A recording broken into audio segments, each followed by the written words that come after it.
So I'm just start. It's lovely to see everybody here, and there are a number of people here in the room with us as well, which makes me feel less lonely. So I have to say, earlier this year, I was honoured to attend 2 United Nations conferences on nuclear disarmament. In June, I attended the first meeting of the states parties on the Treaty on the Prohibition of Nuclear Weapons.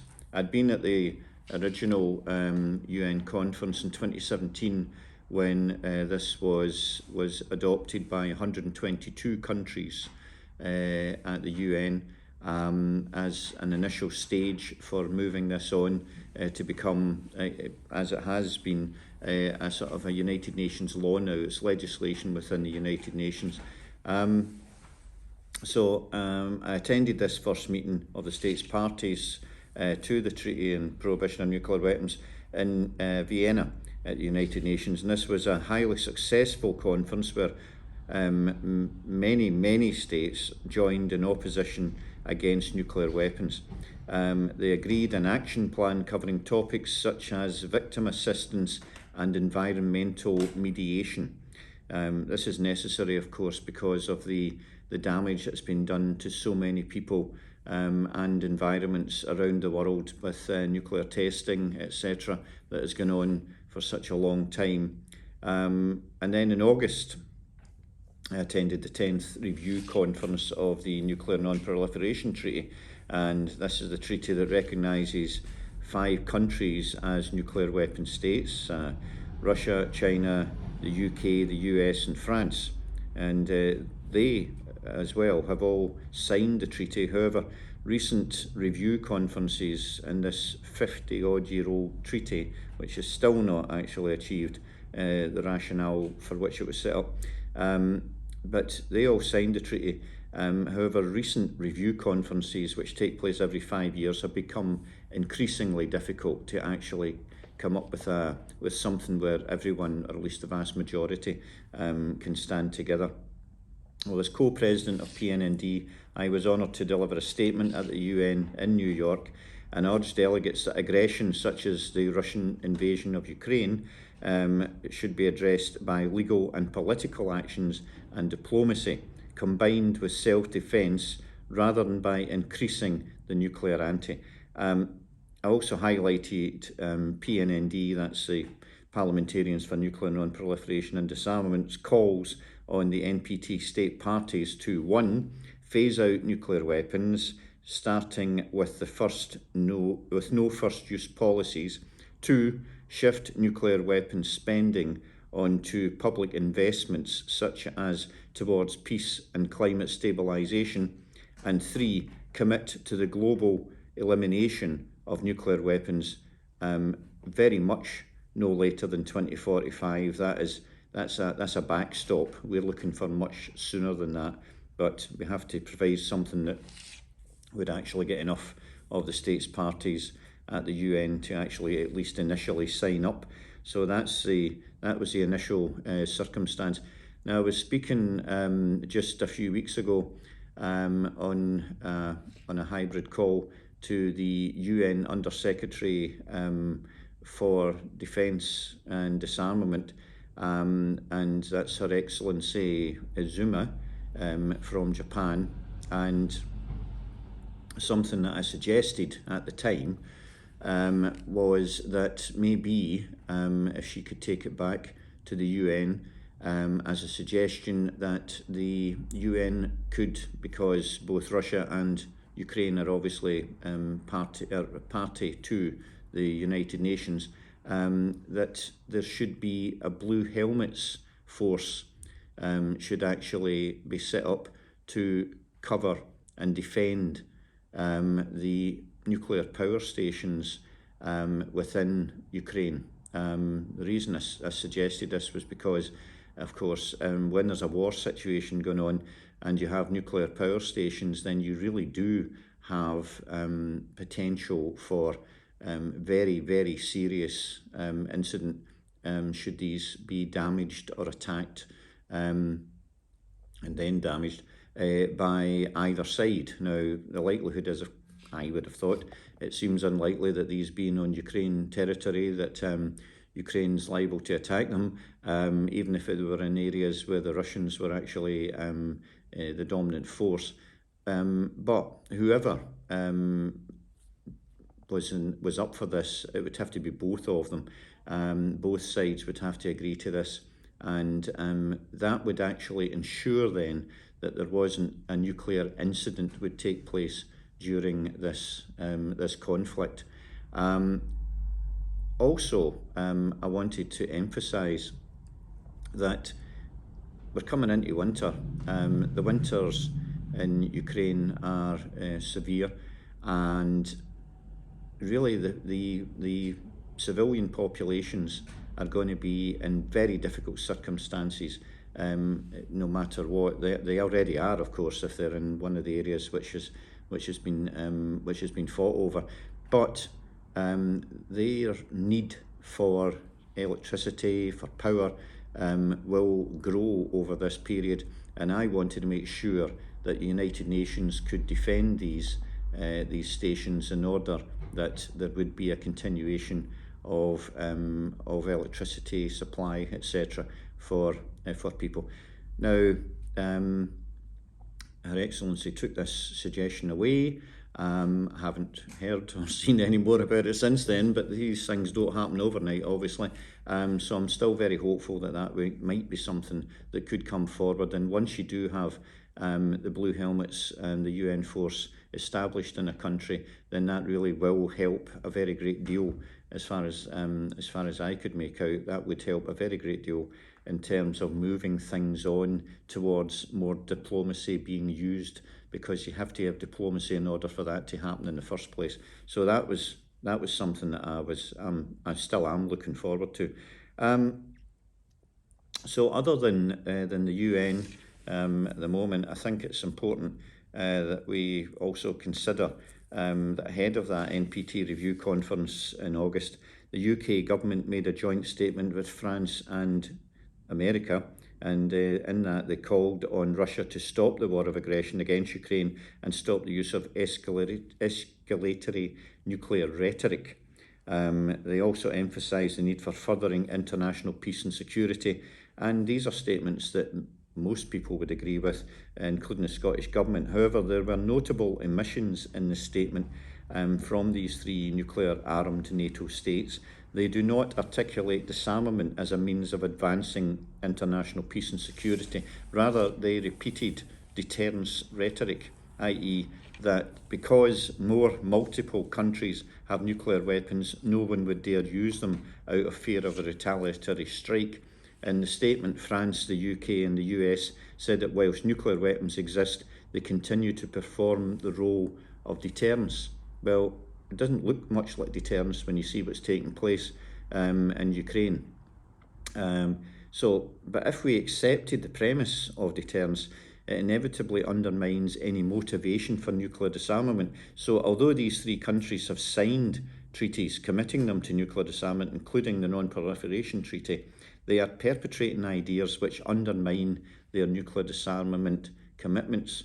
So it's my position that the war in Ukraine illustrates that nuclear weapons do not make the world a safer place in any way whatsoever. They make the world a more dangerous place, and I think that is pretty bloody obvious, actually. The nuclear deterrence policies in the West do not prevent war from occurring in Europe at the hands of an expansionist and nuclear-armed Putin, basically. I'm not going to say Russia in this instance because, to be quite honest, I don't want to be building up any sort of anti-Russian ideas.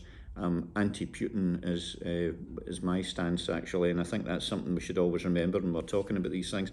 So if we think about the SNP, we're now in our fourth administration of the Scottish Government, and we remain firmly committed to nuclear disarmament. There's been no movement on that, against that. There's no big argument that it's a waste of time or whatever. In an interview with the BBC in June, the First Minister reiterated her commitment to sign the 2017 Treaty on the Prohibition of Nuclear Weapons, that's the ban treaty, when we achieve Scottish independence. I mentioned earlier I attended the TPNW initial conference at the UN, and I presented a letter from the First Minister to the President of the conference, which actually stated the Scottish Government's position that nuclear weapons are unacceptable, and that as an independent country and member of the United Nations, we would be a signatory to that treaty. Obviously, the UK has no desire nor inclination to do so. So there's a significant and unreconcilable difference between the UK and Scottish Government approaches to international security. And the Scottish Government's position is reflected by the Scottish Parliament, and the majority of MSPs across the Scottish Parliament signed the ICAN Parliamentarians pledge in 2017 and again last year, 2021, following our most recent election to ratify the ban treaty when it is in our hands to do so. It's a consistent position of the majority of Scottish legislators that nuclear weapons are morally abhorrent and indiscriminate in nature. I call them weapons of mass murder rather than weapons of mass destruction, because they have one intention and one intention only, and that's to kill as many people as possible. And that was what happened, as we all know, in Hiroshima and Nagasaki, which were two civilian cities, and which were bombed in order, we're told, that it would force the Japanese earlier into giving up, and the truth though is that Stalin was making moves towards incorporating Japan from the north, actually, at the end of the Second World War, and that was his direction of movement. And rather than, they allowed him to actually do a great deal of that within Europe, but they weren't going to drop nuclear weapons on white people. So they dropped them on the people of Japan in order to deter Stalin from trying to take over Japan at the end of the Second World War. That was their approach, and that's what they did. Now, I think it's important that we should remember that Scotland hosts the only nuclear weapons system, Trident, at Faslane and Coulport. It's the only UK operational base, and their intention there is to keep those weapons as far away from Westminster as they possibly can. Although, up to a point, retain the control over them, because obviously it is only up to a point, because America has the ultimate control when it really comes down to maintaining Trident. We just pay for it. The Scottish Parliament has twice voted overwhelmingly for the non-renewal of Trident. That was in 2007, with 71 votes to 16, and again in 2015, 96 votes in favour and 17 against. However, power to decide this matter ultimately lies in the hands of Westminster, and the House of Commons voted in 2016 to renew Trident by 472 votes to 117, and only one Scottish MP, David Mundell, out of the 59 Scottish MPs at the time, voted in favour of Trident renewal. All SNP, Labour, Lib Dem and Independent MPs voted against Trident renewal. It's a consistent position which we have, and it's something which I think we've got to be proud of, and something that we really, really have to continue to push in the interests of the Scottish people. So Trident is of significant interest to Scottish parliamentarians, as this weapon system is based at Coulport Faslane, which is located just 30 miles from half of Scotland's population. It's estimated that Scotland's share of the cost of Trident renewal will be around £14 billion. However, as we know, costs of nuclear modernisation can rapidly increase beyond these early projections, and it's worth highlighting that the vote to renew the UK's nuclear weapons system came following the UK government's decision to cut welfare spending in Scotland by £12 billion. Scottish CND, has estimated that the renewal of Trident will cost the UK £205 billion in total. and the UK has begun the process of renewing the submarine fleets. Pardon me. However, delays mean that the first submarines will not be completed now until the 2030s, at least 6 years after the initial expected date of commencement of service, should we still, unfortunately, be in a position where the British state continues to exist, which I don't think we will, but there we go. We have to be prepared for every eventuality. So in a significant departure from an earlier pledge, the United Kingdom announced in March 2021 that it will raise the ceiling on its nuclear warhead stockpile by more than 40%, once again breaking the signatory NPT. They signed up to that. They signed up to the NPT, and they're supposed to have been reducing over the past 50 years the size of their arsenal. And now they announced a 40% rise above the previous target. And they're no longer publishing information about the number of warheads it maintains in an operational status because they're embarrassed about it. They want to keep that a secret, sure, but I mean, the other countries who they might consider to be potential enemies, they know what's there. So why are they embarrassed about it? It's because they're telling lies to the people again. Anyway, it's raised a significant concern about the UK's commitment to Article 6 of the NPT to pursue negotiations in good faith on effective measures relating to cessation of the nuclear arms race at an early date and to nuclear disarmament. That was in 1970. Are we there? I don't think so. So I don't trust these people. All I want to do is make sure that Scotland becomes an independent state. We can bring an end to these horrible nuclear weapons in Scotland, but by doing so, we will also commit a future Westminster government to actually having to disarm from nuclear weapons as well, because I don't know if you've read it, but you really should if you haven't. There was a brilliant Scottish CND document called Nowhere to Go, written by a good friend John Ainsley, who sadly died 5 years ago. But it's very, very current in terms of its analysis of the circumstances of where nuclear weapons could be stationed within the UK if it wasn't at Faslane and Coulport. There isn't anywhere else they could go, and if that's the case, then the UK would have to cease to be a nuclear weapons body as well, or they are UK. The fact is that we here in Scotland can actually make that come about, but we have to achieve independence first, and I think that's a good place to hold off now. Thank you.